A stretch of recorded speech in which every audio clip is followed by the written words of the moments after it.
முதல்ல வந்து மதுவை கொண்டு வந்தது யாரு அப்படிங்கிற பிரச்சனை ரொம்ப பெரிய பிரச்சனை. அறிஞர் அண்ணா வந்து எங்களுக்கு மது விலக்குன்னு சொல்லி ஒரே போடா போட்டு மதுவை நான் இருக்கிற வரைக்கும் கொண்டு வர மாட்டேன்னு சொல்லி 1968 வரைக்கும் தமிழ்நாட்டுல மது விலக்கு. மது இல்ல. அதுக்கு பிற்பாடு திமுக அரசாங்கம் தான் வந்து கருணாநிதி தான் உள்ள கொண்டு வர்றாரு.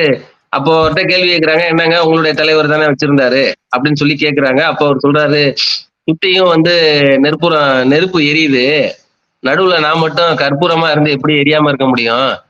எல்லாரும் வெளியில போயிடுறாங்க, ரொம்ப கஷ்டமா இருக்கு அப்படின்னு சொல்லி சொல்றாரு. அடுத்தபடியா ஆட்சிக்கு வந்த எம்ஜிஆர் என்ன சொல்றாரு, அவரும் வந்து மதுவில கொண்டு வருவாருன்னு பார்த்தா அவர் ஆட்சியில கள்ளச்சாராயம் நிரம்பி வழியுது.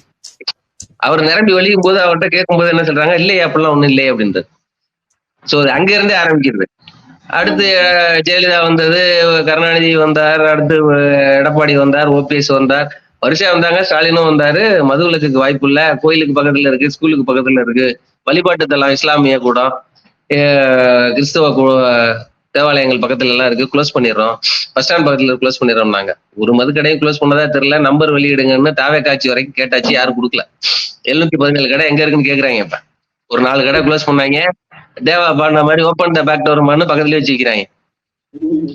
ஸ்டேட் ஹைவேல இருக்க கூடாதுனாங்க, அவ்வளவுதானே பாத்துக்குவோம் அப்படின்னு சொல்லிட்டு பின்னாடி வச்சு வித்துட்டாங்க. சோ இது மதுவை வந்து இந்த நிலையில இருக்கும்போது இப்ப ரெஸ்டோ பார் ஓபன் பண்றோம் அப்படின்றாங்க. இந்த இடத்துல ஜெயலலிதா தொட்டுட்டு வரணும்.